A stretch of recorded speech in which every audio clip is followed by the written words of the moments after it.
어이 아가씨 커피 타와. 투스타 여성 군단장에게 실수했다가 1초 만에 날아간 원스타. 미친 멧돼지라 불리던 원스타가 얼음 마녀라 불리는 3스타 여성 상관에게 참교육 당하고 유배지로 쫓겨나는 이야기입니다. 영상 시청 이전에 구독과 좋아요 부탁드리겠습니다. 저희에게 큰 도움이 됩니다. 경기도 포천시 제5군단 사령부 대회의실. 공기 중에 화약 냄새가 섞인 듯한 팽팽한 긴장감이 감돌았다. 한미연합 기동 화력 시범을 앞두고 최종 작전 회의가 열리는 날이었다. 회의실 중앙에 거대한 작전 지도가 펼쳐져 있었고 별들이 수놓인 견장을 찬 장군들이 속속 입장했다. 그 중에서도 유독 눈에 띄는 거구가 있었다. 육군본부에서 파견 나온 화력운용과장 마동석 준장이었다. 그는 자리에 앉자마자 의자가 비좁다는 듯 몸을 뒤척이며 투덜거렸다. 어이, 거기 김소령. 에어컨 좀 더 틀어봐. 전방이라 그런지 공기부터 꿉꿉하구만. 마동석은 부채질을 하며 주변을 둘러보았다. 군단장석 바로 우측 8기동 사단장이 앉아야 할 자리가 비어 있었다. 그는 혀를 쯧쯧 찼다. 기동 사단장이란 양반이 빠져가지고 시간이 금인 작전 회의에 늦어? 기갑부대가 거북이처럼 기어오나 보지. 그때 회의실 문이 열리고 날카로운 발자국 소리가 울렸다. 정복을 입은 한 여성이 들어왔다.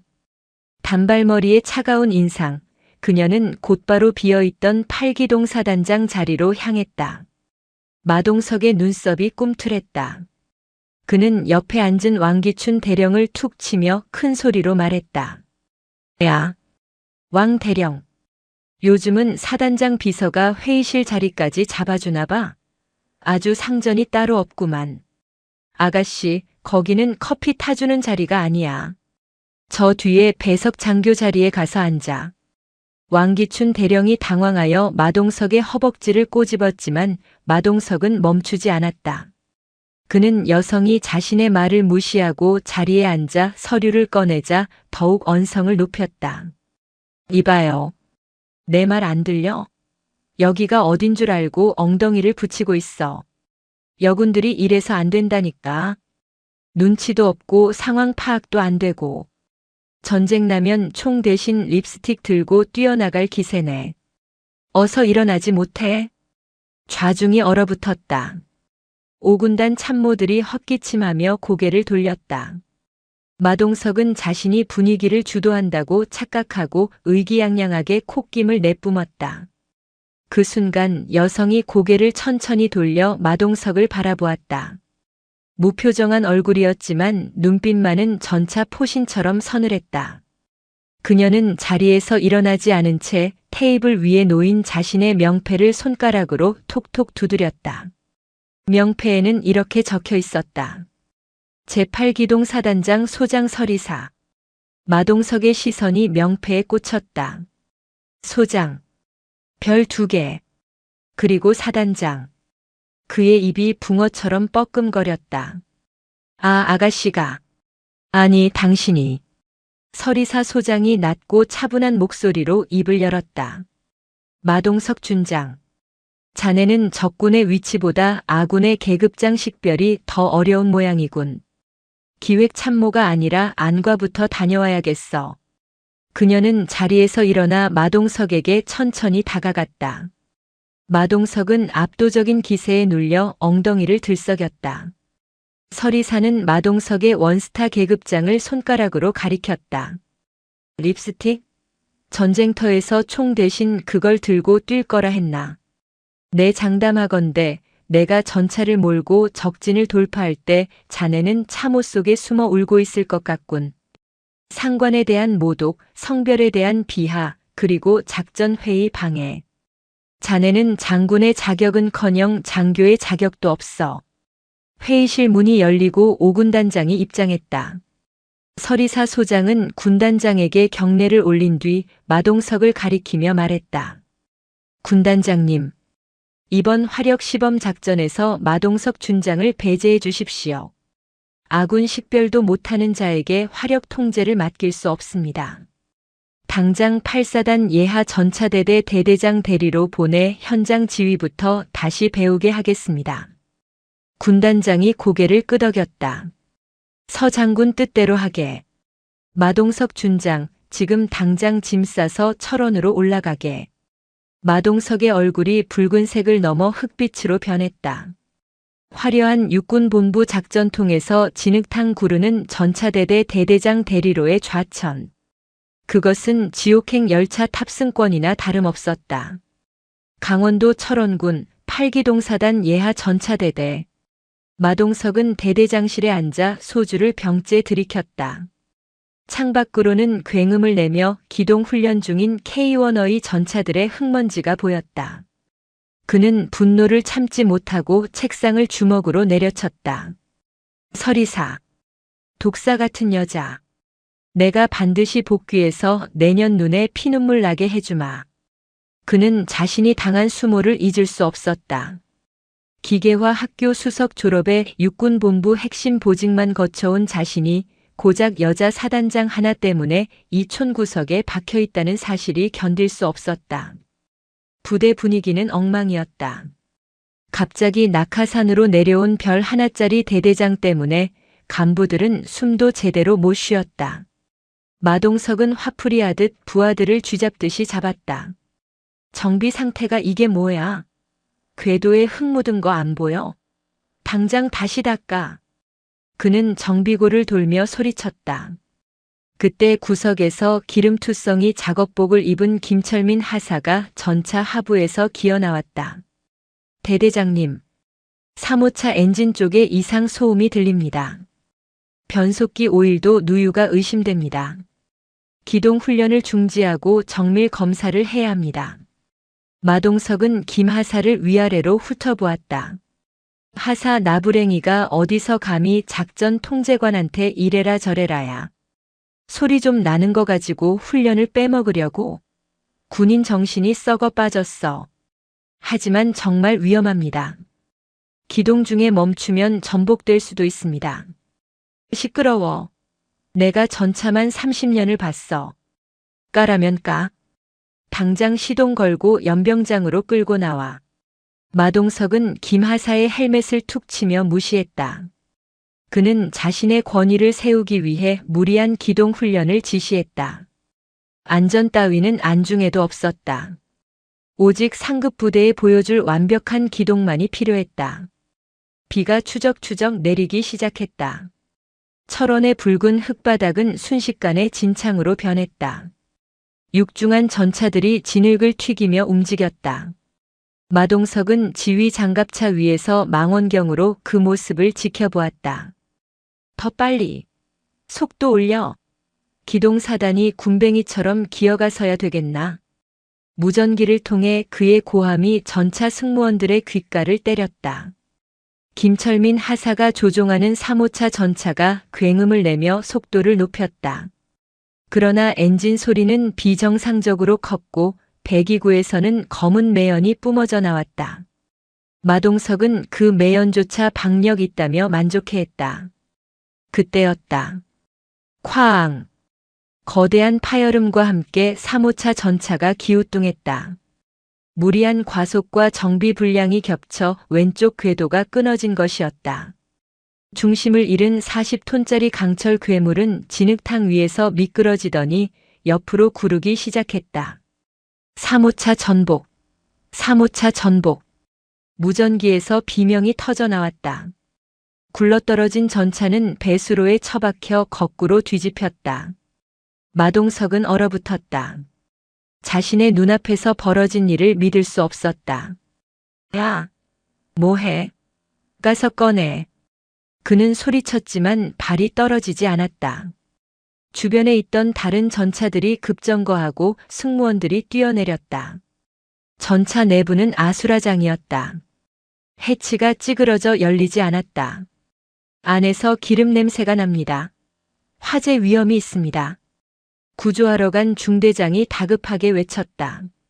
전차 내부에는 아직 김철민 하사와 포수가 갇혀 있었다. 마동석은 지휘 장갑차에서 내려오지도 못한 채 멍하니 그 광경을 바라보았다. 내 진급은, 내 명예는, 이거 사고 나면 끝장인데. 사람의 목숨보다 자신의 안위가 먼저 떠올랐다. 그는 비겁했다. 그때 저 멀리서 지프차 한 대가 미친 듯한 속도로 달려왔다. 차가 멈추기도 전에 문이 열리고 누군가가 뛰쳐나왔다. 서리사 소장이었다.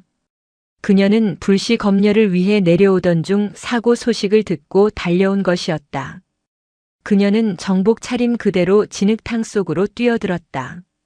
구두가 벗겨지고 흙탕물이 튀었지만 그녀는 아랑곳하지 않았다. 비켜. 쇠지렛대 가져와. 서리사는 멍하니 서 있는 병사들을 밀치고 직접 전복된 전차 위로 올라갔다. 그녀는 쇠지렛대를 해치 틈에 끼우고 온몸으로 매달렸다. 안에 들리나? 조금만 참아. 내가 꺼내줄게. 그녀의 목소리는 절박했다. 마동석은 그 모습을 보고 충격을 받았다. 여자가 사단장이 흙구덩이 속에서 뒹굴며 부하를 구하려 하고 있었다. 자신이 비하했던 그 립스틱 든 여자가 말이다. 사단장님, 위험합니다. 물러나십시오. 참모들이 말렸지만 서리사는 멈추지 않았다. 내 새끼들이 안에 있어. 당장 견인 전차 불러와. 해치 뜯어내. 그녀의 카리스마에 병사들이 정신을 차리고 움직이기 시작했다. 견인 전차가 도착하고 와이어가 연결되었다. 굉음과 함께 찌그러진 해치가 뜯겨나갔다. 서리사는 망설임 없이 전차 내부로 상반신을 집어넣었다. 매캐한 연기와 기름 냄새가 진동했다. 잡아! 내 손 잡아! 그녀는 의식을 잃어가는 김철민 하사의 손을 낚아챘다. 병사들이 달려들어 김하사를 끌어올렸다. 피투성이가 된 김하사가 밖으로 나왔을 때 그는 가장 먼저 서리사의 얼굴을 보았다. 사단장님. 말하지 마. 괜찮아. 살았어. 서리사는 자신의 손수건으로 김하사의 피 묻은 얼굴을 닦아주었다. 그녀의 정복은 기름과 피로 엉망이 되어 있었다. 마동석은 슬그머니 다가왔다. 그는 무어라 변명하려 입을 열었다. 그게 정비 불량이었던 것 같습니다. 병사들이 관리를 소홀히 해서. 짝! 날카로운 마찰음이 빗소리를 뚫고 울려 퍼졌다. 서리사의 손바닥이 마동석의 뺨을 올려붙였다. 고개가 돌아갈 정도로 강한 힘이었다. 내 놈이 죽이려고 했어. 서리사의 눈에서 살기가 뿜어져 나왔다. 엔진 이상 보고를 무시했다지. 내 욕심 채우려고 병사들을 사지로 몰아넣었어. 그래놓고 뭐? 관리 소홀. 내 놈은 살인자야. 마동석은 뺨을 감싸 쥔 채 아무 말도 할 수 없었다. 주변의 병사들이 그를 경멸 어린 시선으로 바라보고 있었다. 쥐구멍이라도 찾고 싶었다. 서리사는 흑투성이가 된 채 마동석을 노려보며 선언했다. 마동석 준장. 지금 이 시간부로 대대장 대리 직무를 정지한다. 너는 내 부하를 지휘할 자격도 군복을 입을 자격도 없어. 영창 갈 준비나 해. 그녀는 의무 후송 헬기에 김하사를 태워보내고는 빗속에 남겨진 마동석을 버려둔 채 지휘차에 올랐다. 철원의 차가운 비가 마동석의 얼굴을 때렸다. 그것은 단순한 비가 아니었다. 오만했던 그의 인생을 씻어내리는 차가운 심판의 시작이었다. 철원의 밤은 지독하게 어두웠다. 전차대대 영내에 위치한 독신자 숙소 BOQ는 마치 감옥 같았다. 직무가 정지된 마동석 준장은 곰팡내 나는 좁은 방구석에 처박혀 있었다. 난방이 제대로 들어오지 않아 입김이 나왔지만 그는 추위를 느낄 새가 없었다. 분노와 수치심 그리고 알 수 없는 공포가 그의 혈관을 타고 흘렀다. 똑똑. 노크 소리가 났다. 문이 열리고 들어온 사람은 8사단 참모장 왕기춘 대령이었다. 마동석의 육사 동기이자 언제나 마동석의 그늘에 가려져 있던 2인자. 왕기춘은 한 손에 검은 비닐봉지를 들고 비릿한 미소를 지으며 들어왔다. 어이구. 우리 마 장군님, 꼴이 이게 뭔가. 육본의 불곰이라 불리던 양반이 철원 똥개 신세가 다 됐네. 왕기춘은 족발과 소주를 바닥에 내려놓았다. 마동석은 대꾸하지 않고 왕기춘을 노려보았다. 구경하러 왔냐? 꺼져. 구경이라니. 친구 좋다는 게 뭔가. 자네 살길 터주러 왔지. 왕기춘은 품 안에서 서류 봉투 하나를 꺼내 마동석 앞에 던졌다. 이거 서명만 해. 그럼 자네는 산다. 마동석이 봉투를 열어 서류를 꺼냈다. 사고 조사 결과 보고서 초안이었다. 내용을 읽어 내려가던 마동석의 손이 부들부들 떨리기 시작했다. 보고서에는 사고의 원인이 기계 결함이나 지휘관의 무리한 지시가 아니라 조종수 김철민 하사의 졸음운전 및 음주 의심으로 적혀 있었다. 이게 무슨 개소리야? 김하사 그 친구. 평소에 행실이 별로였다고 증언해줄 간부들 내가 다 섭외해놨네. 자네는 그저 병사관리 소홀로 경징계 정도만 받으면 돼. 옷 벗는 것보다는 낫지 않나? 김하사는 어차피 식물인간 되거나 불명예 전역할 텐데 죽은 놈 불알 만져서 뭐 하겠나? 자네라도 살아야지. 왕기춘이 소주를 따르며 속삭였다. 악마의 유혹이었다. 마동석의 머릿속에서 갈등이 휘몰아쳤다. 이 서류의 도장만 찍으면 다시 육군본부로 돌아갈 수 있다. 촌 구석에서 여자 사단장 밑에 기어다니는 굴욕을 끝낼 수 있다. 마동석은 소주잔을 들었다. 손이 멈췄다.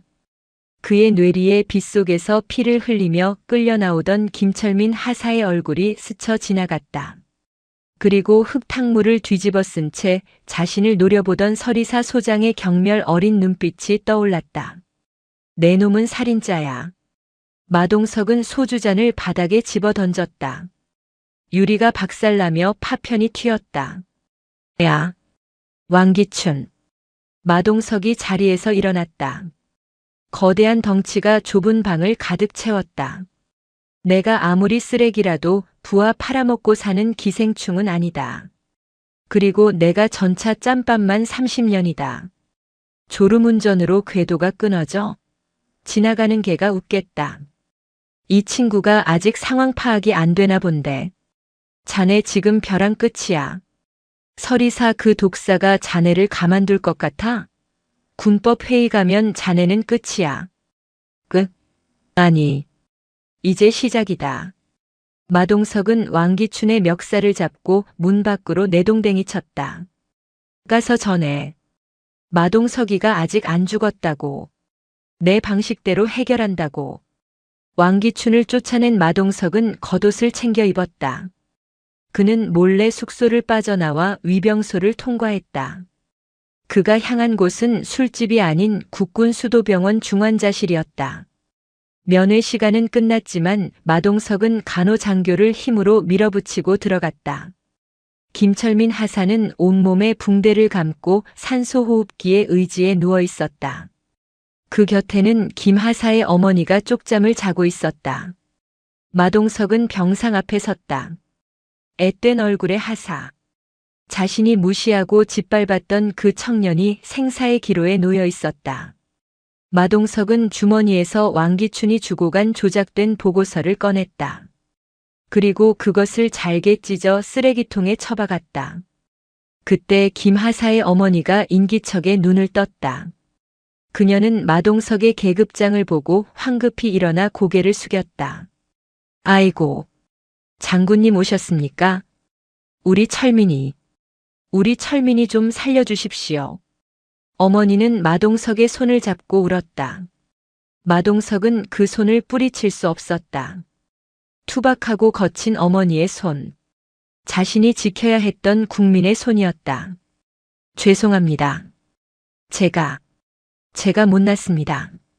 마동석은 무릎을 꿇었다.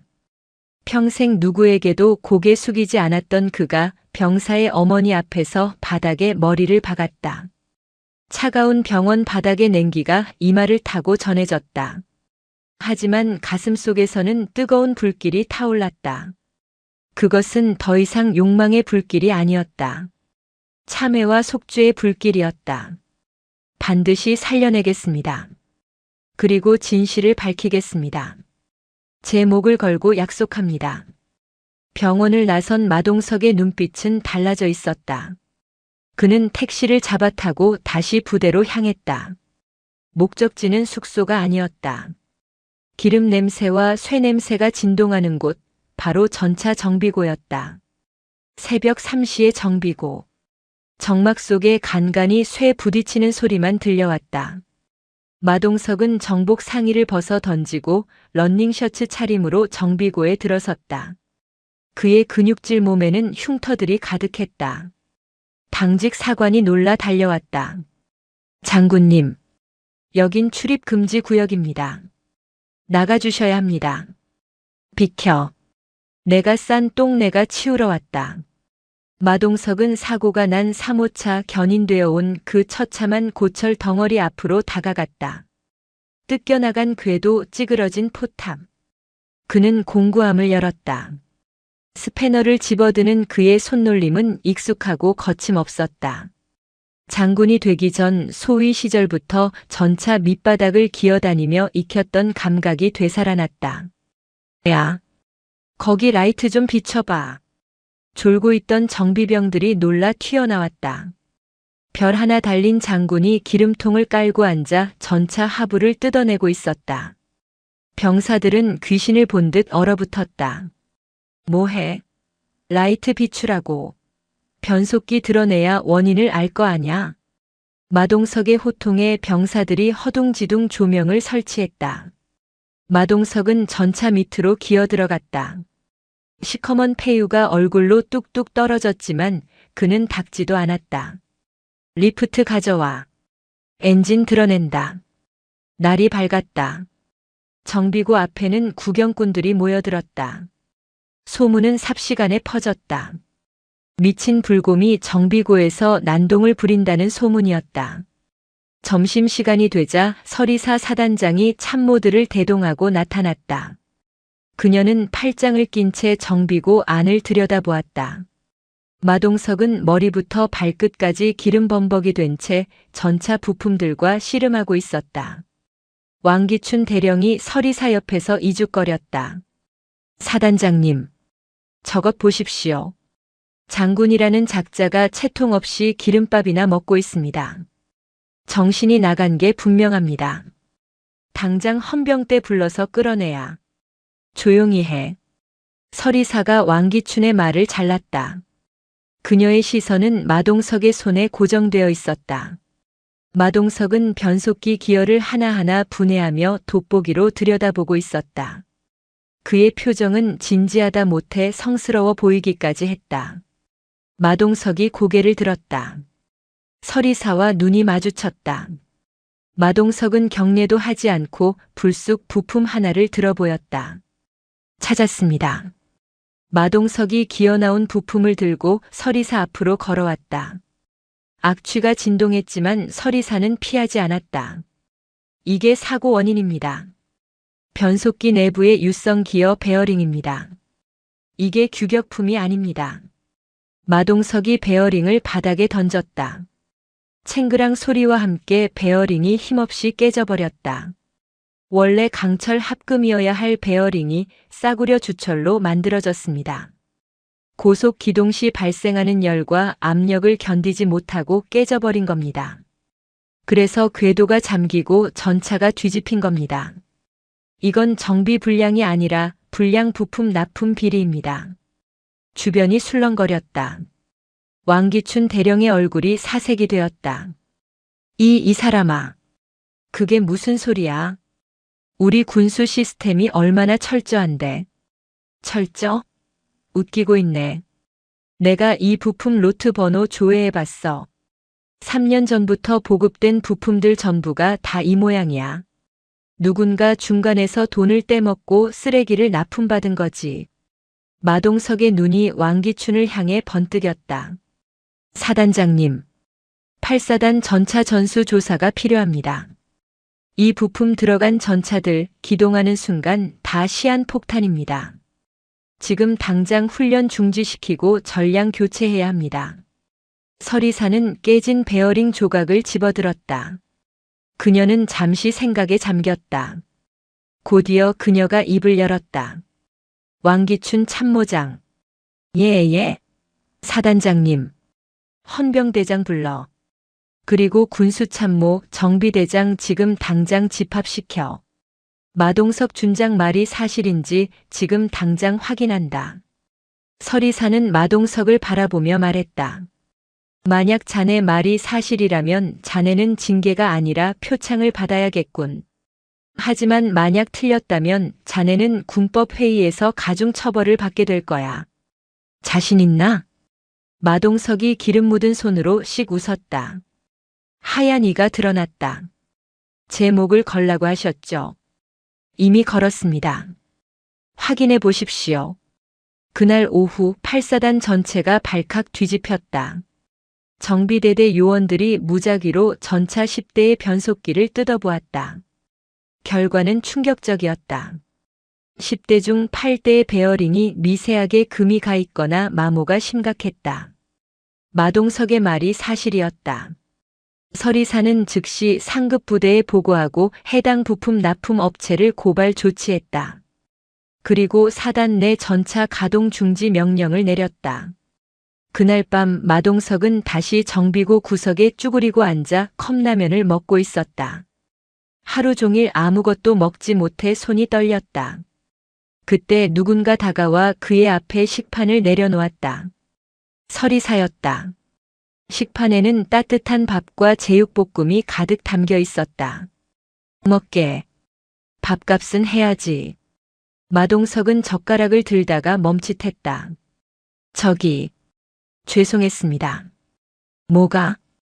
여군 비하 발언. 그리고 아까 뺨 때리신 거 하나도 안 아팠습니다. 더 맞았어야 했습니다. 마동석이 고개를 푹 숙였다. 서리사는 피식 웃으며 마동석의 맞은편 기름통 위에 걸터 앉았다. 사과는 나한테 하지 말고 김하사 깨어나면 그 친구한테 해. 그리고 자네 정비복이 제법 잘 어울리더군. 6본 책상머리보다 여기가 더 체질인 것 같아. 그런 것 같습니다. 기름 냄새 맡으니까 이제야 좀 살 것 같습니다. 두 사람 사이에 묘한 동료애가 싹 텄다. 남녀나 계급을 떠나 전차라는 강철 괴물을 다루는 전우로서의 교감이 시작된 것이다. 하지만 평화는 오래가지 않았다. 궁지에 몰린 왕기춘 대령과 그 뒤를 봐주는 군수 카르텔이 반격을 준비하고 있었다. 그들은 마동석을 제거하기 위해 더 크고 위험한 덫을 놓고 있었다. 납품 비리 사건은 일파만파로 커졌다. 육군본부 감찰단이 8사단에 들이닥쳤다. 그러나 감찰단장은 왕기춘의 육사 선배이자 해당 불량 부품 업체로부터 뒷돈을 받고 있던 박성배 소장이었다. 고양이에게 생선을 맡긴 꼴이었다. 박성배 소장은 조사를 하는 척하더니 엉뚱한 결론을 내렸다.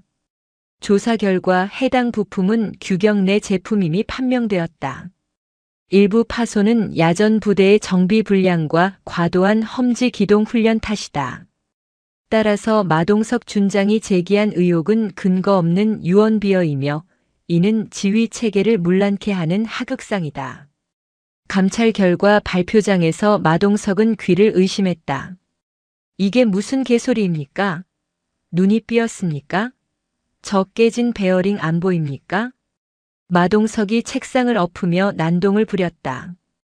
헌병들이 달려들어 그를 제압했다. 이놈 끌어내. 감히 감찰단장 앞에서 행패를 부려. 마동석 준장, 너를 항명죄 및 기물파손, 허위사실 유포 혐의로 긴급 체포한다. 박성배 소장의 명령에 수갑이 채워졌다. 마동석은 끌려나가며 소리쳤다. 이 도둑놈들아, 너희가 군인이냐?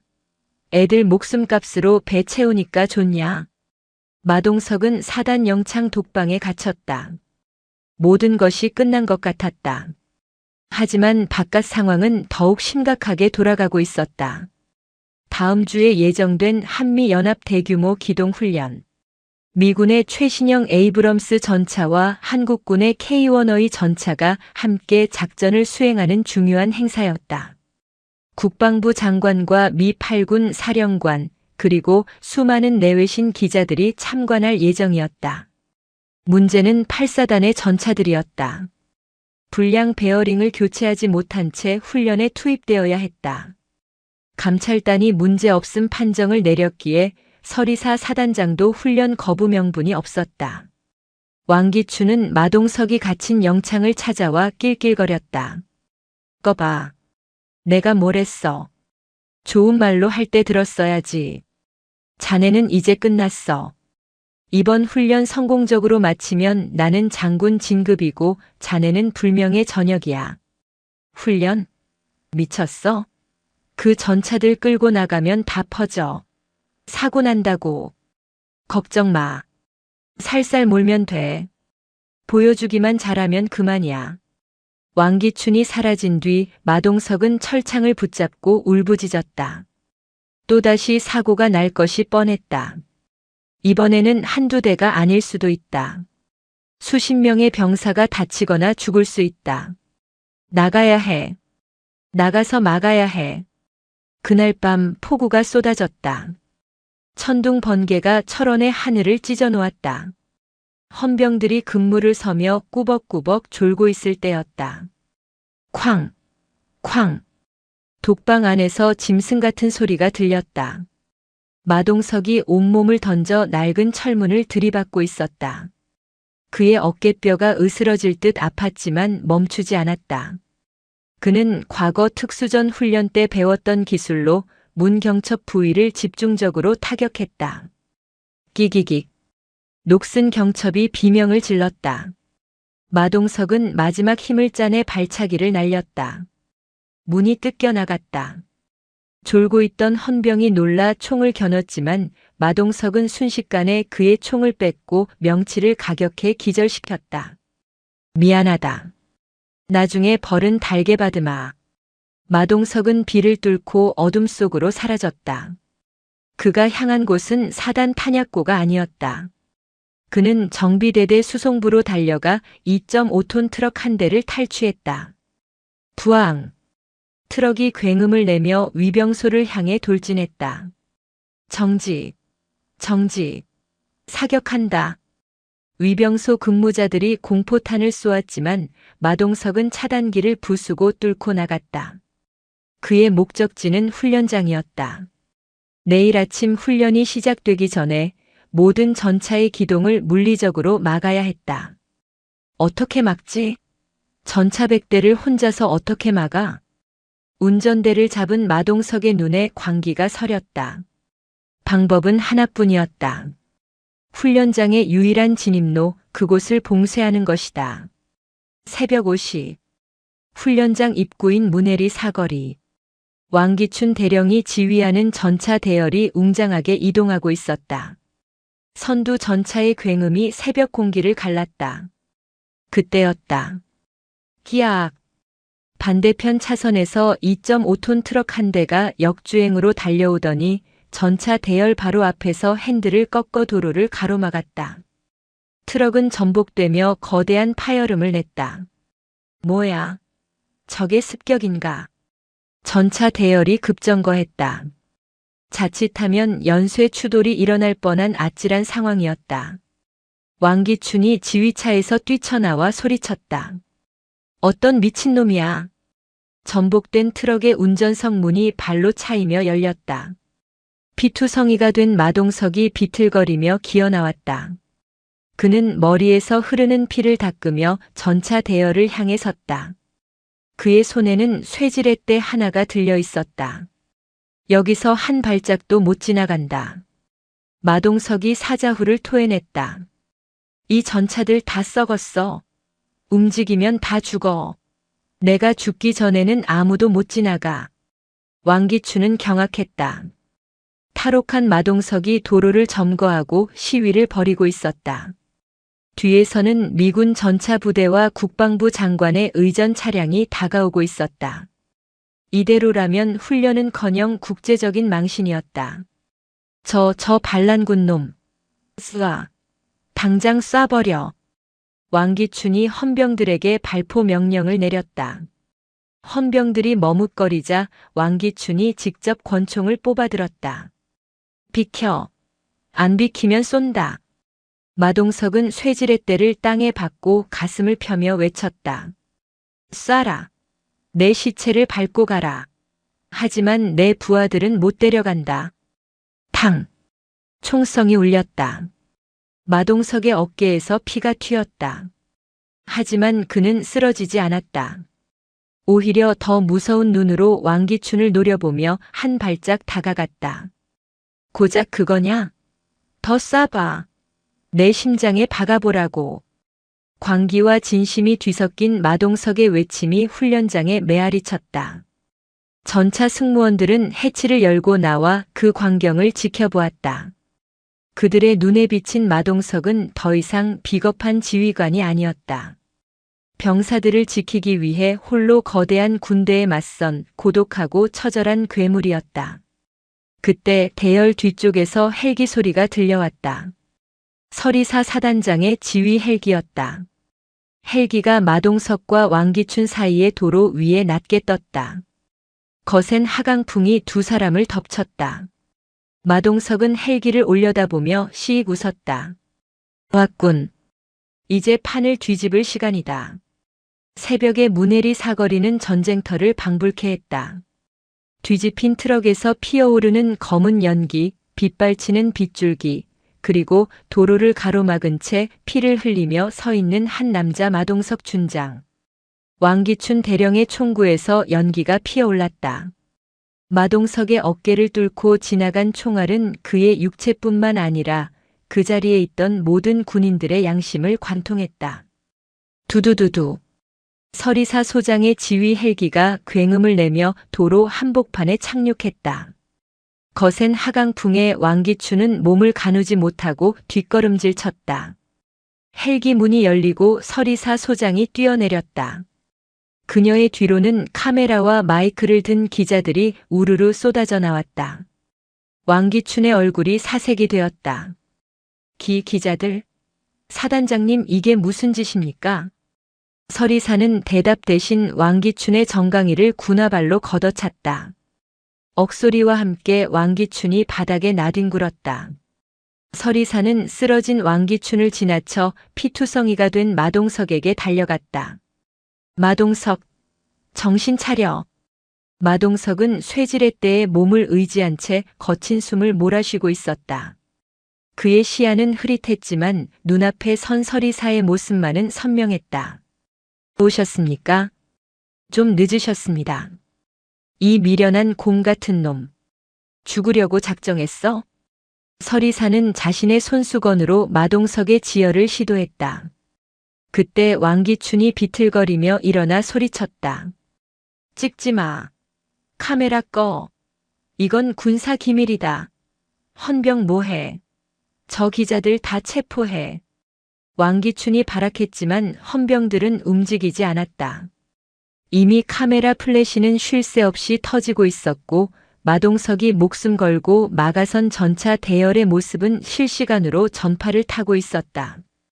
서리사가 기자들을 향해 돌아섰다. 그녀의 목소리는 확성기보다 더 또렷하게 울려 퍼졌다.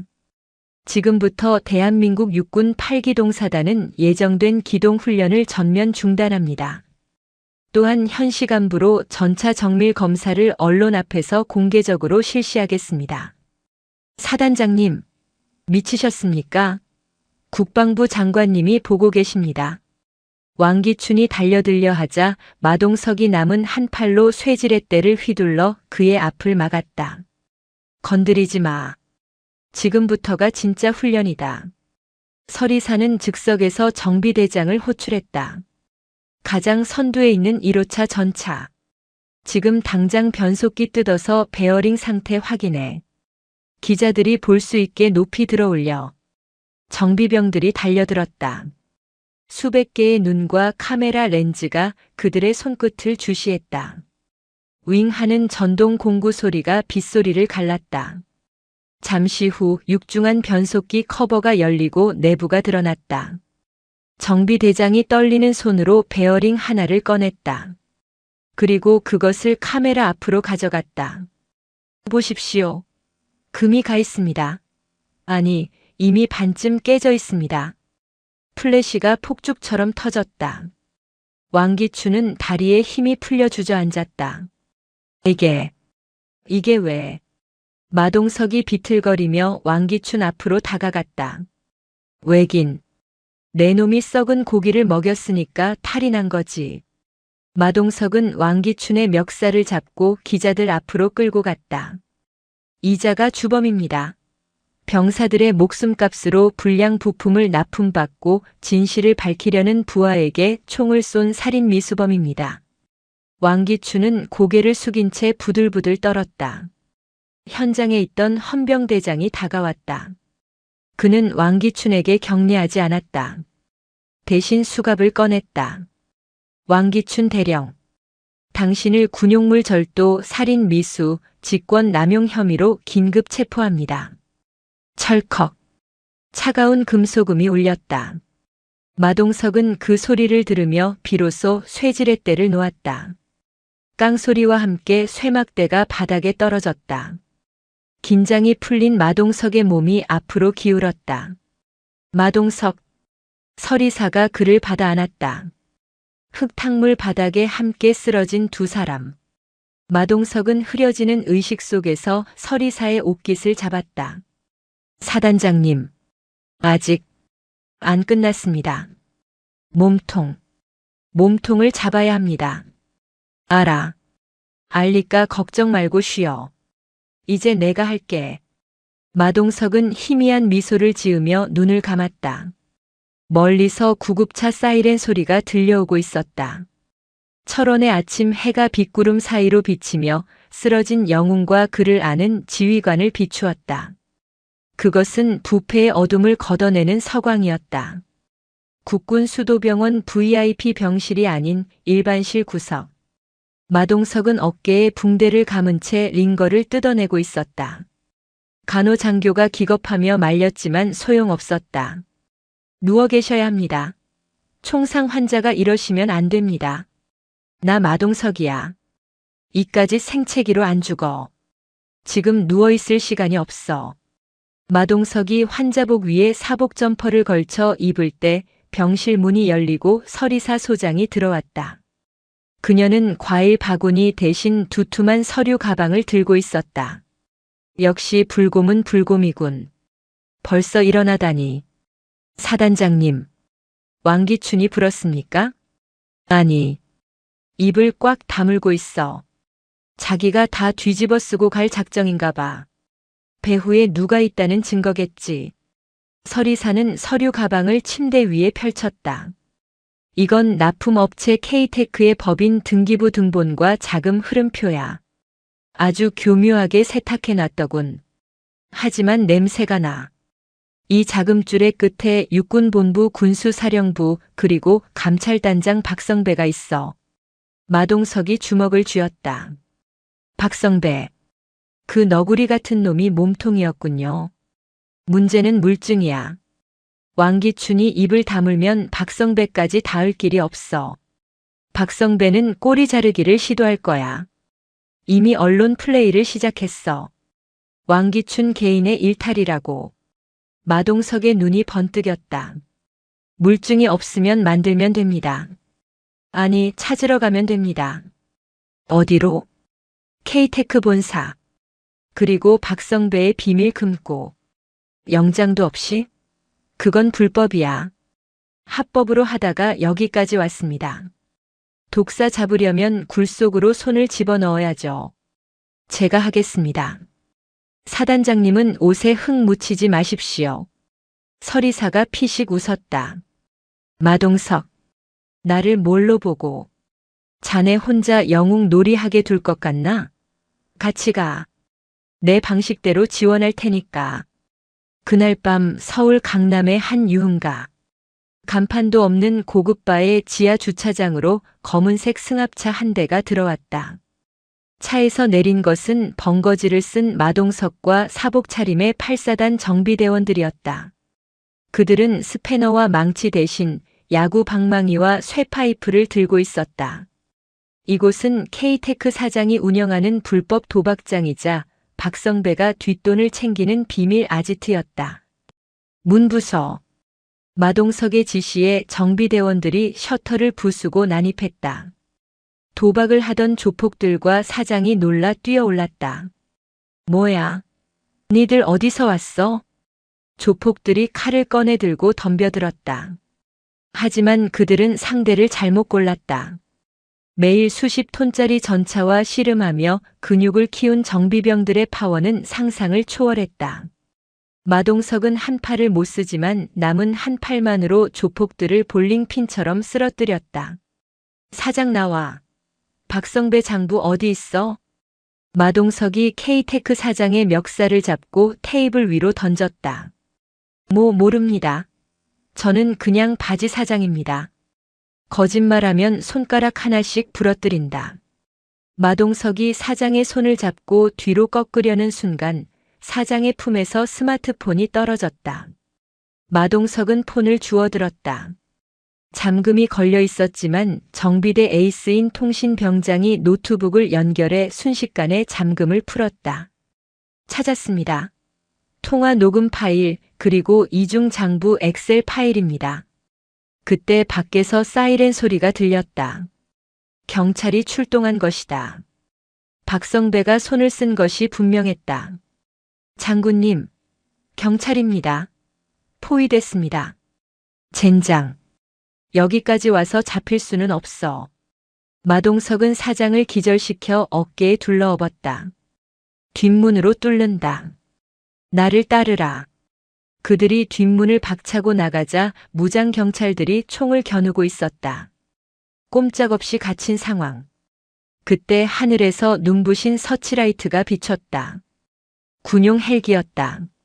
서리사 소장이 탑승한 500MD 헬기가 건물 옥상으로 접근하고 있었다. 마동석, 옥상으로 뛰어. 서리사의 목소리가 확성기를 통해 들렸다. 마동석과 대원들은 계단을 뛰어 올라갔다. 옥상 난간에 헬기가 위태롭게 호버링을 하고 있었다. 타! 빨리 타!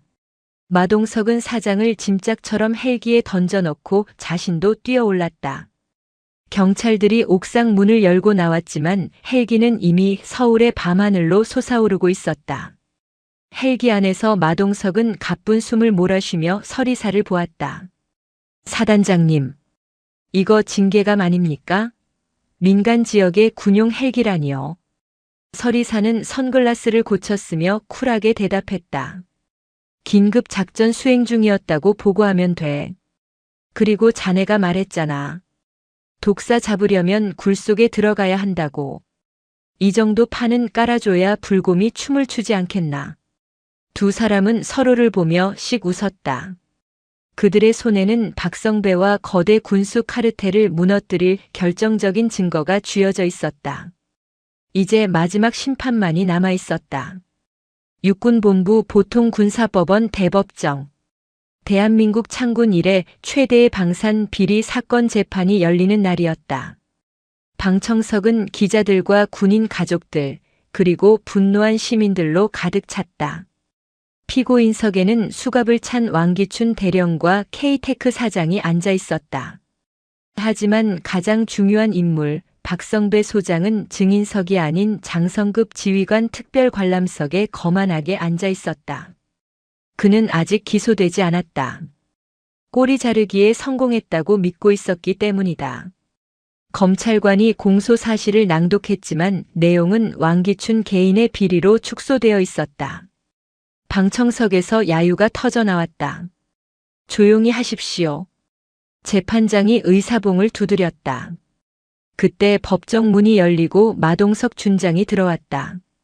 정복을 입고 있었지만 한쪽 팔은 깁스를 하고 있었고 얼굴에는 상처가 남아 있었다. 그 뒤로 서리사 소장이 따르고 있었다. 마동석은 증인석에 섰다. 증인. 사고 당시 상황과 피고인 왕기춘의 혐의에 대해 진술하십시오. 마동석은 마이크를 잡았다. 그의 시선은 피고인 왕기춘이 아니라 저 뒤에 앉아있는 박성배 소장을 향해 있었다. 재판장님, 저는 오늘 왕기춘 한 사람을 벌주려고 나온 것이 아닙니다. 이 사건의 진짜 주범은 저 위에 앉아 있습니다. 마동석이 손가락으로 박성배를 가리켰다. 법정이 술렁거렸다. 박성배가 벌떡 일어나 소리쳤다. 이봐, 마 준장. 지금 어디다 대고 손가락질이야? 미쳤나? 네, 미쳤습니다. 썩어 빠진 군대를 보고도 못 본 척하는 게 제정신이라면 저는 차라리 미친 개가 되겠습니다. 마동석은 품에서 USB 하나를 꺼냈다. K테크 사장의 핸드폰에서 추출한 데이터였다. 여기에는 박성배 소장이 업체로부터 30억 원의 뇌물을 받고 불량 부품 납품을 승인한 통화 녹음이 들어 있습니다. 그리고 사고가 난 직후 사건을 은폐하고 저를 매장하라고 지시한 내용도 있습니다. 거짓말이야. 조작된 거야. 박성배가 발악했지만 서리사 소장이 나서서 노트북을 법정 스크린에 연결했다. 곧바로 스피커를 통해 박성배의 목소리가 흘러나왔다. 야, K테크 사장. 이번에 들어가는 베어링 중국산 싼 걸로 섞어. 남는 돈은 내 차명 계좌로 넣고. 사고 나면 병사 실수로 몰면 돼. 마동석 그 멍청한 놈이 알아서 처리할 거야. 적나라한 목소리에 법정은 찬물을 끼얹은 듯 조용해졌다가 순식간에 분노의 함성으로 뒤덮였다. 저놈 잡아라. 살인마. 시민들이 물병을 던졌다. 박성배는 얼굴이 하얗게 질려 뒷문으로 도망치려 했다. 하지만 문을 막아선 것은 헌병들이 아니었다. 8사단 정비복을 입은 병사들이었다. 그들은 박성배를 둘러쌌다. 비켜. 내가 누군 줄 알아. 압니다. 우리 전우들 죽인 도둑놈. 병사들은 길을 비켜주지 않았다. 결국 법정 경위들이 달려와 박성배를 체포했다. 그제야 왕기춘 대령도 고개를 떨구고 오열하며 모든 죄를 자백했다. 마동석은 다시 마이크를 잡았다. 마지막으로 할 말이 있습니다. 법정이 조용해졌다. 마동석은 방청석 맨 앞줄에 앉아있는 김철민 하사의 어머니, 그리고 휠체어를 타고 나온 김철민 하사를 바라보았다. 저는 죄인입니다. 처음 이 부대에 왔을 때 저는 병사들을 부품으로, 여군을 장식품으로 여겼습니다. 김철민 하사가 위험을 보고했을 때 무시했고 서리사 사단장의 충고를 비웃었습니다. 그 오만과 편견이 이 사태를 키웠습니다. 마동석은 모자를 벗고 깊이 고개를 숙였다. 박성배와 왕기춘은 법의 심판을 받겠지만 저 역시 도덕적 심판을 받아야 합니다. 저는 오늘부로 군복을 벗겠습니다. 하지만 제 부하 김철민 하사의 명예만은, 그리고 묵묵히 나라를 지키는 우리 병사들의 헌신만은 절대 더럽혀져서는 안 됩니다. 마동석의 눈에서 굵은 눈물이 떨어졌다. 그때 휠체어에 앉아있던 김철민 하사가 힘겹게 손을 들어 올렸다. 그리고 떨리는 손으로 거수 경례를 했다. 충성. 그 모습을 본 정비병들이, 그리고 방청석에 있던 예비역들이 하나둘 일어나 경례를 올렸다. 충성. 서리사 소장도 자리에서 일어나 마동석을 향해 절도 있는 경례를 했다. 법정을 가득 채운 경례 구호. 그것은 계급에 대한 복종이 아니라 진실을 밝혀낸 용기에 대한 존경이었다. 재판이 끝나고 법원 앞. 가을바람이 불어왔다. 마동석은 홀가분한 표정으로 하늘을 올려다보았다. 서리사가 다가왔다. 정말 그만둘 건가? 약속했으니까요. 그리고 이제 좀 쉬고 싶습니다. 전차 소리 말고 새 소리 들으면서요. 아쉬운데. 자네 같은 파트너 다시 만나기 힘들 것 같아. 파트너라뇨? 사단장님 밑에서 굴러다닌 사고뭉치였죠. 아니, 자네는 최고의 군인이었어. 마동석. 서리사는 마동석에게 악수를 청했다. 마동석은 쑥스러운 듯 손을 옷에 문지르고 그녀의 손을 잡았다. 건강하십시오. 사단장님. 아니, 독사 장군님. 잘 가게. 불곰. 두 사람은 서로를 향해 웃었다. 마동석은 뒤도 돌아보지 않고 걸어갔다. 그의 뒷모습은 더 이상 초라한 폐잔병이 아니었다. 거대한 폭풍을 뚫고 나온 흉터투성이지만 가장 단단한 바위 같은 남자의 모습이었다. 그가 사라진 길 위로 낙엽이 굴러갔다. 하지만 그가 남긴 이야기는 군대의 전설처럼 남아 병사들의 시린 가슴을 오래도록 데워줄 것이었다. 2년이라는 시간이 흘렀다. 경기도 연천군 전고급의 한적한 국도변. 낡은 슬레이트 지붕 건물 앞에 마 장군 농기계 수리점이라는 투박한 간판이 걸려 있었다. 기름때에 절어 원래 색을 알아볼 수 없는 작업복을 입은 사내 하나가 경운기 밑에 들어가 끙끙거리고 있었다. 맞다. 사장님. 이거 고쳐지긴 하는겨. 벌써 1시간째요. 밀짚 모자를 쓴 노인이 퇴근하자 경운기 밑에서 굵직한 목소리가 튀어나왔다. 어르신, 기다려보세요. 심장이 멈춘 놈을 살리는 게 어디 쉬운 줄 아십니까? 이 녀석 엔진이 40년은 됐구만요. 사내가 렌치를 집어 던지고 밖으로 기어나왔다. 얼굴에 검은 기름을 잔뜩 묻힌 그는 수건으로 땀을 훔쳤다. 예비역 육군 준장, 한때 불곰이라 불리며 육군 본부를 호령했던 마동석이었다. 그의 배는 조금 들어갔고 눈매는 한결 부드러워졌지만 팔뚝의 근육만은 여전했다.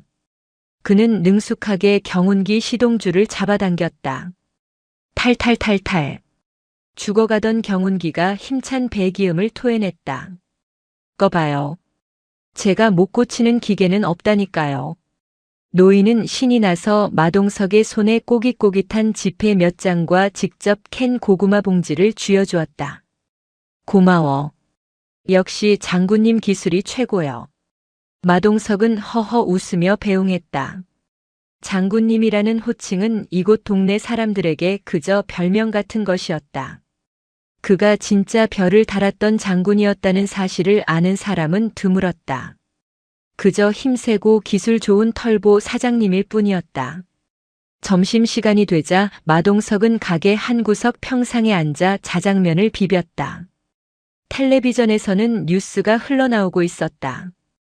다음 뉴스입니다. 육군이 창군 이래 최대 규모의 군수개혁을 단행했습니다. 일명 마동석 방지법으로 불리는 납품 비리 근절 대책이 시행된 지 2년 만에 불량 부품 납품률이 0%를 기록했습니다. 국방부는 이를 기념하여 마동석은 젓가락을 멈추고 화면을 응시했다. 화면에는 최신형 전차들이 흙먼지를 일으키며 질주하는 자료 화면이 나오고 있었다. 궤도는 튼튼해 보였고 엔진 소리는 건강했다. 자식들, 이제 좀 달릴 맛 나겠네. 마동석은 흐뭇한 미소를 지으며 단무지를 베어 물었다. 그때 가게 앞에 검은색 세단 한 대가 미끄러지듯 멈춰섰다. 촌 구석에는 어울리지 않는 고급 승용차였다. 차 문이 열리고 정복을 입은 장교가 내렸다.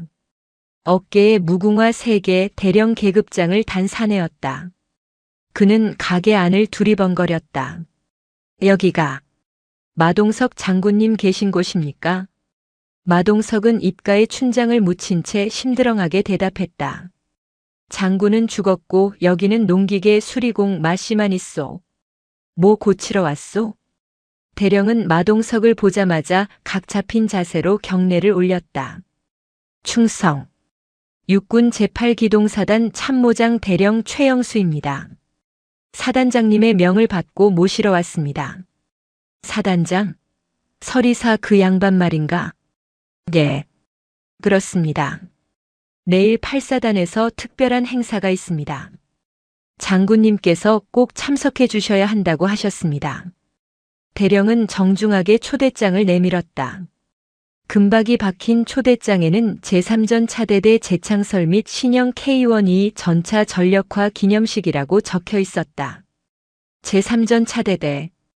바로 그 사고가 났던 마동석이 지휘했던 그 부대였다. 마동석은 기름 묻은 손을 바지에 문지르며 고개를 저었다. 난 민간인이요. 군 부대 행사에 갈 자격도 없고 갈 생각도 없어. 그냥 마음만 받겠다고 전해드려. 하지만 돌아가쇼. 내일 이장님네 트랙터 고쳐주기로 했으니까. 마동석은 퉁명스럽게 말하고는 다시 작업장으로 들어갔다. 대령은 난처한 표정으로 한참을 서 있다가 돌아갔다. 그날 밤 마동석은 잠을 이루지 못했다. 작업장 구석에 놓인 낡은 관물대. 그 안에는 그가 전역할 때 입었던 정복이 비닐에 쌓인 채 걸려 있었다. 그는 정복을 꺼내 가슴에 달린 약장과 명찰을 어루만졌다. 가서 뭐하겠어. 죄인이 무슨 낯짝으로. 하지만 그의 마음 한구석에는 그리움이 파도처럼 일렁였다. 기름 냄새, 쇠 냄새, 그리고 병사들의 함성 소리. 그는 담배를 피우며 밤하늘의 별을 올려다보았다. 다음 날 아침, 팔기동사단 연병장은 축제 분위기였다. 군악대가 팡파르를 울리고 수백 대의 전차가 도열의 위용을 뽐내고 있었다. 단상에는 서리사 소장이제 중장 진급을 앞둔과 국방부 관계자들이 앉아 있었다. 행사가 시작되기 직전이었다. 위병소 쪽이 소란스러워졌다. 저 사람 누구야? 설마 그 불곰? 오래된 코란도 한 대가 덜덜거리며 연병장 구석에 주차했다. 차에서 내린 사람은 양복을 입은 거구의 사내였다. 양복은 유행 지난 펑퍼짐한 핏이었고 넥타이는 삐뚤어져 있었다. 마동석이었다. 그는 초대장도 없이 무작정 온 것이 민망한지 뒷머리를 극적이며 구석 자리를 찾았다. 그때 단상에 있던 서리사가 그를 발견했다. 그녀의 눈이 커졌다. 그녀는 행사 진행 순서를 무시하고 단상에서 내려와 마동석에게 걸어갔다. 왔군. 안 올 줄 알았는데. 서리사는 마동석의 삐뚤어진 넥타이를 직접 고쳐 매주었다. 기름밥 먹더니 얼굴이 더 좋아졌네. 불곰. 농기계나 전차나 그게 그거더군요. 사단장님은 별 하나 더 다시겠던데 축하합니다. 다 자네 덕분이야. 자네가 아니었으면 나도 그때 옷 벗었어. 서리사는 마동석의 팔을 이끌었다. 여긴 자네 자리가 아니야. 따라와. 아니, 나는 구석에서 구경이나. 잔말 말고 와. 보여줄 게 있어. 서리사는 마동석을 연병장 중앙 가장 선두에 서 있는 전차 앞으로 데려갔다. 그 전차는 다른 전차들과 달랐다. 포신에 불곰이라는 글자가 흰 페인트로 선명하게 적혀 있었다. 이게 뭔가요? 자네가 목숨 걸고 막아섰던 그 도로에서 수거한 고철들. 그걸 녹여서 새로 만든 1호차야. 우리 사단의 상징이지. 그리고 이 녀석의 전차장을 소개하지. 전차 해치가 열리고 누군가가 모습을 드러냈다. 검은 베레모를 쓴 부사관. 다리는 약간 절룩거렸지만 눈빛만은 살아있는 사내. 김철민 상사였다. 마동석의 심장이 멎는 듯했다. 식물인간이 될지도 모른다던 그 하사가 두 발로 서서 그것도 상사 계급장을 달고 전차 위에 서 있었다. 전차장, 하차. 김철민이 날렵하게 전차에서 뛰어내렸다. 그는 마동석 앞으로 걸어와 부동자세를 취했다. 충성. 제3전 차대대 1중대 1소대장 상사 김철민. 마동석 장군님께 신고합니다. 마동석은 말을 잇지 못했다. 입술이 파르르 떨렸다. 너, 다리는, 몸은 괜찮은 거냐? 재활 훈련 2년 동안 죽기 살기로 했습니다. 장군님이 제 목숨 살려주셨는데 누워만 있을 수 없었습니다. 다시 전차 타려고 뼈를 깎았습니다. 김철민의 눈에 눈물이 고였다. 보고 싶었습니다. 장군님. 마동석은 김철민을 와락 끌어안았다.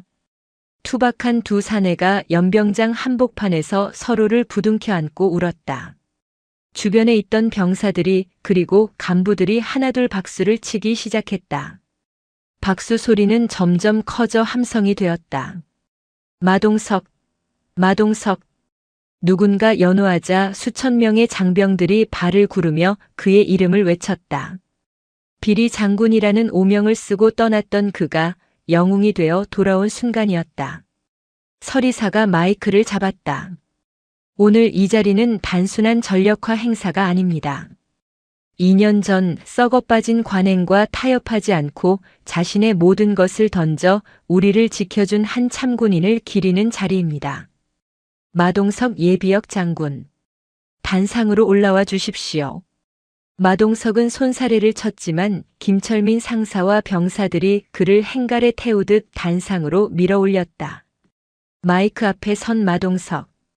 그는 양복 주머니에서 꼬깃꼬깃한 손수건을 꺼내 눈물을 닦았다. 나는 말을 잘 못합니다. 알다시피 성격도 개차반이고 욕도 잘합니다. 좌중에서 폭소가 터졌다. 하지만 한 가지는 압니다. 전차는 기름으로 가는 게 아닙니다. 전차는 여기 있는 여러분의 피와 땀 그리고 전우회로 굴러가는 겁니다. 나는 그걸 너무 늦게 알았습니다. 마동석은 전차들을 바라보았다. 부탁 하나만 하자. 내가 밖에서 농기계 고치면서 지켜볼 거다. 그러니까 다치지 마라. 아프지 마라. 그리고 비겁하지 마라. 알겠나? 알겠습니다. 우렁찬 대답이 철원의 하늘을 찔렀다. 행사가 끝나고 이어진 기동 시범. 김철민 상사가 지휘하는 불곰 전차가 선두에 섰다. 부항. 1500마력 엔진이 포효했다. 마동석은 서리사 옆에서 그 모습을 지켜보았다. 전차는 험한 지형을 거침없이 돌파하고 정확하게 표적을 타격했다. 완벽한 기동이었다. 그런데 시범 막바지에 돌발 상황이 발생했다. 갓 전입 온 신병 조종수가 모는 3호차 전차가 진흙 구덩이에 빠져 허우적대기 시작한 것이다. 당황한 조종수가 엑셀을 밟을수록 궤도는 더 깊이 파고들었다. 저거 위험한데. 전차가 기울어지기 시작했다. 2년 전의 악몽이 되살아나는 듯 했다. 지휘 통제실이 술렁거렸다. 그 순간 마동석이 양복 상의를 벗어 던지고 연병장으로 뛰어들었다. 야, 엑셀 떼. 브레이크 밟아. 마동석은 진흙탕을 가로질러 3호차 앞으로 달려갔다. 흙탕물이 그의 흰 셔츠를 적셨지만 아랑곳하지 않았다. 그는 전차 위에 올라타 해치를 열고 소리쳤다. 쫄지 마. 나 마동석이야. 내 말만 들어. 공포에 질려있던 조종수가 마동석의 얼굴을 보고 정신을 차렸다. 자, 기어 중립. 왼쪽 궤도만 역회전. 오른쪽은 천천히 전진. 부드럽게. 마동석의 지시는 노련하고 정확했다. 그는 마치 자신의 손발을 움직이듯 40톤 전차를 통제했다. 지금이다. 밟아. 쿡쿡쿵. 전차가 굉음을 내며 진흙 구덩이를 박차고 튀어올랐다. 균형을 잡은 전차가 다시 대열에 합류했다. 관중석에서 안도의 한숨과 함께 기립박수가 터져나왔다. 마동석은 달리는 전차 위에서 흙투성이가 된 채 엄지를 치켜 세웠다. 그 모습은 영락없는 전차의 신이었다. 모든 행사가 끝나고 해가 뉘엿뉘엿 지고 있었다. 마동석은 다시 코란도에 시동을 걸었다. 서리사와 김철민이 배웅을 나왔다. 오늘 멋졌어. 그냥 다시 군대로 돌아오지 그래. 군무원 자리라도 하나 만들어줄게.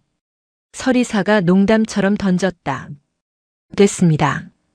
저는 기름 냄새보다 흙 냄새가 더 좋습니다. 그리고 여기는 사단장님이랑 김 상사가 지키고 있지 않습니까? 든든합니다. 마동석은 김철민의 어깨를 두드렸다. 철민아, 나중에 휴가 나오면 가게 한번 들러라. 내가 좋아하는 삼겹살에 소주 배 터지게 사주마. 네. 반드시 가겠습니다. 아버지. 김철민이 무의식 중에 아버지라고 불렀다. 마동석은 멈칫하더니 쑥스러운 듯 코를 훌쩍였다. 아버지는 무슨 형님이라고 해라. 나 아직 젊다. 마동석은 차에 올라타 손을 흔들었다. 낡은 코란도가 덜덜거리며 위병소를 빠져나갔다. 백미러로 보이는 부대의 풍경. 펄럭이는 태극기와 늠름하게 서 있는 전차들. 그리고 자신을 향해 거수 경례를 하고 있는 서리사와 김철민. 마동석은 창문을 열고 팔을 뻗어 그들에게 답례했다. 그의 손끝은 더 이상 계급장을 향하지 않았다. 그곳에 있는 사람, 그 뜨거운 심장들을 향해 있었다. 차는 국도를 따라 달렸다. 라디오에서 흘러나오는 올드 팝송을 흥얼거리는 마동석의 얼굴에는 세상을 다 가진 듯한 평온함이 서려 있었다. 그는 농기계 수리점으로 돌아왔다. 가게 앞에는 아침에 맡겨진 고장난 트랙터가 기다리고 있었다. 마동석은 양복을 벗고 다시 기름 묻은 작업복으로 갈아입었다. 자, 어디 한번 고쳐볼까? 그가 스패너를 집어드는 순간 가게 벽에 걸린 사진 액자가 눈에 들어왔다. 오늘 찍은 사진이었다. 흑투성이가 된 양복을 입은 자신 정복 차림의 서리사, 그리고 늠름한 김철민이 전차 앞에서 활짝 웃고 있는 사진. 그 사진 속에서 마동석의 어깨에는 별이 없었다. 하지만 그 누구보다 빛나고 있었다. 그는 진짜 자신의 궤도를 찾은 것이다. 공구끼리 부딪히는 경쾌한 소리가 연천의 밤하늘에 울려 퍼졌다. 그것은 한 남자의 인생 제이막을 알리는 희망의 연주였다. 오늘도 시청해주셔서 감사합니다. 영상이 즐거우셨다면 구독과 좋아요 부탁드리겠습니다.